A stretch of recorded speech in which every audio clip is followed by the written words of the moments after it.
Hili mmesikia taarifa ambayo ilitangulia kuelezwa na katibu wetu wa mambo ya nje Dr. Nasra kuhusiana na jambo hili, na pia taarifa ya kiongozi wa chama. Na kabla hapo naamini kwamba mlipitia taarifa iliyotolewa na chama chetu kuhusiana na hili. Kwa nini tumeamua kuitisha tena kuwaita kuzungumza na nyinyi katika hili? Ni kwa sababu pamoja na taarifa zote hizo ambazo ilitolewa, naamini nimeona pia taarifa ambazo wametoa wenzetu kutoka nchi mbalimbali. Nimeona labda clip ya rais mstaafu wa Botswana,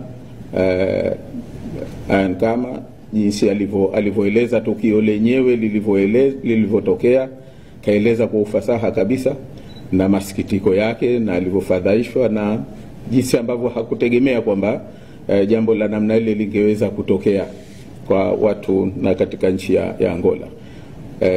Sasa sisi pia tumeona kwamba na hapa kwetu watu mbalimbali wameendelea kulipotosha jambo hili pamoja na taarifa hii kuwa ya wazi, na ililotufadhaisha zaidi na ambalo linanifanya na mimi nisimame hapa baada ya viongozi wenzangu hao kulieleza ni upotoshaji huu kufanywa na viongozi waandamizi wa Chama cha Mapinduzi, na hasa mtu ambaye hukumtarajia kama makamu mwenyekiti bara wa Chama cha Mapinduzi Bwana Stephen Wasira, na pia naibu katibu wa habari na uenezi wa kule Zanzibar ndugu Hamisi Mbeto.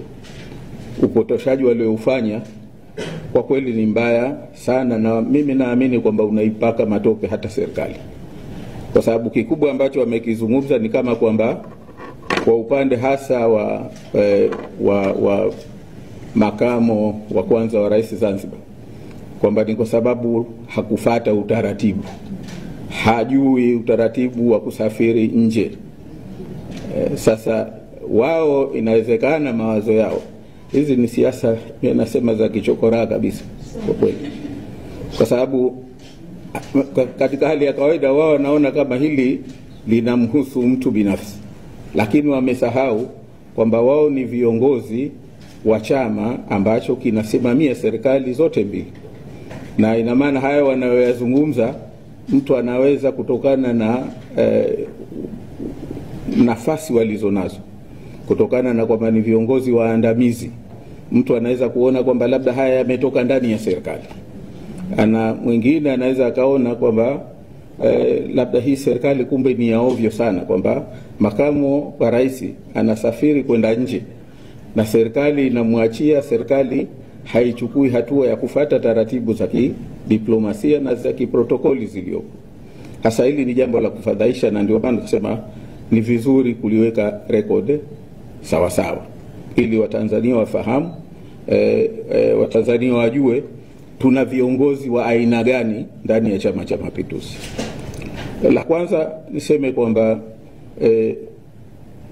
taratibu zote za kiserikali zilifuatwa, kwa sababu kwanza unapotaka kusafiri kwenda nje ni lazima kupata, kwa makamu wa kwanza wa rais lazima kupata ruhusa ya rais wa Zanzibar, na ruhusa hiyo iliombwa na ikatolewa kwa maandishi. Kwa hiyo kwenye hilo kwanza wala halikuwa ni upotoshaji kusema kwamba labda hakukuwa na taratibu ambazo zilifuatwa. Lakini jambo la pili, kwa kawaida viongozi wa serikali, viongozi wakuu wa serikali wanaposafiri nje, idara mambo ya nje au wizara mambo ya nje pamoja na idara yetu ya usalama wa taifa wanatuma watangulizi kwenda katika nchi ambayo kiongozi anakwenda, na hilo lilifanyika. Watangulizi walienda siku 5 kabla ya kiongozi au makamu wa kwanza wa rais kwenda nchini Angola, na walienda mpaka Benguela.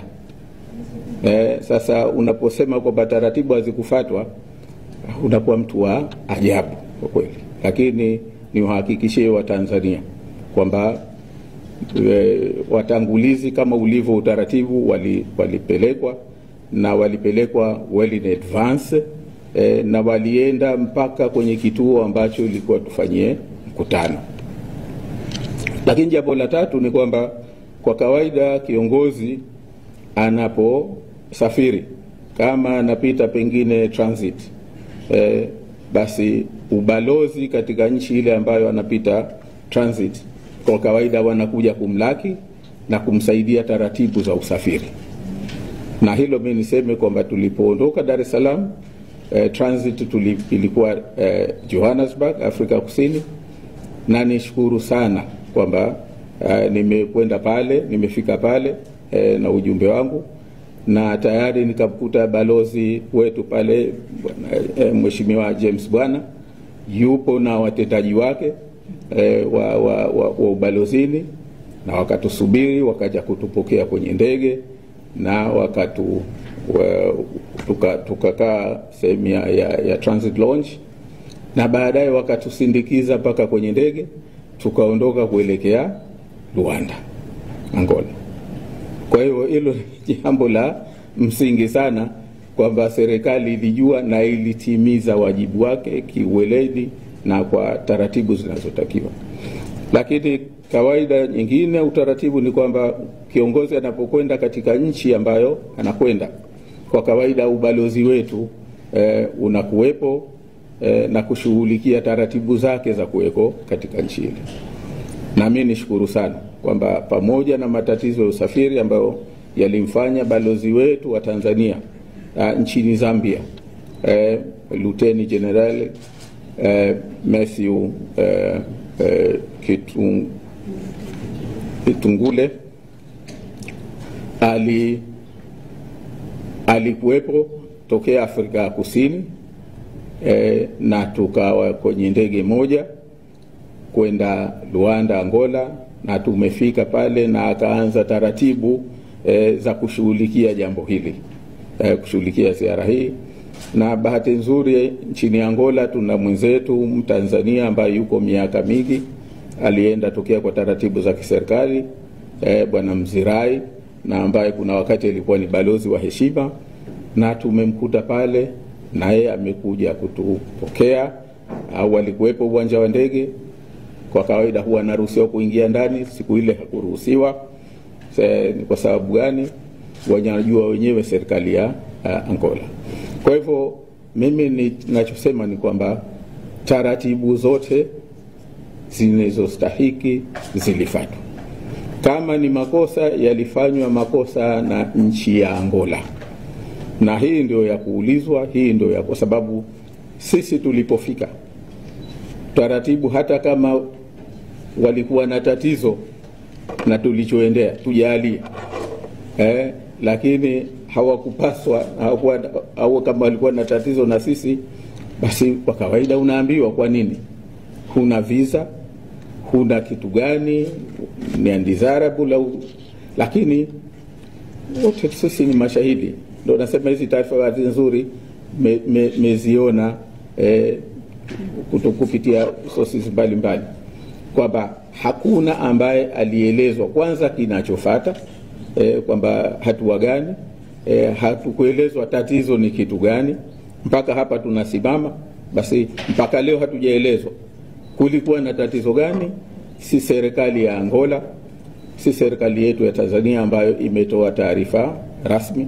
Sijui kama na wao walielezwa, kwa sababu tegemea kwamba balozi wetu ingejua, lakini balozi wetu tumekuwa naye pale, lakini hakujua.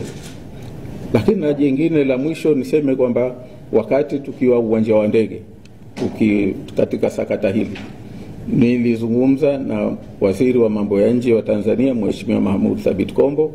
Alinipigia mara 3 kunieleza hatua ambazo wanachukua kujua tatizo liko pahala gani na kufuatilia jambo hili. Kwa hivyo mimi niseme wito wangu kwamba hasa kwa haya ambayo yamepotoshwa na watu ambao ni waandamizi, viongozi waandamizi wa Chama cha Mapinduzi, naiomba sana serikali, na natoa wito serikalini kama mwenyekiti wa chama cha ACT Wazalendo kwamba serikali iwachukulie hatua viongozi hao, kwa sababu upotoshaji wao umeipaka matope sana serikali. Upotoshaji wao umewafadhaisha wananchi, kusema kweli. kwa kiasi kikubwa. Wameact irresponsibly kwa namna ambayo kwa kweli haiendani na nafasi zao ambazo wamechukua. Nadhani huo ni wito wetu sisi kama chama cha ACT Wazalendo kuhusiana na jambo hili baya, na nadhani mengine KC ameeleza vizuri kuhusiana na msimamo wa chama chetu katika hili, na kwa hivyo naomba ni washukuru sana kwa kunisikiliza. Asante.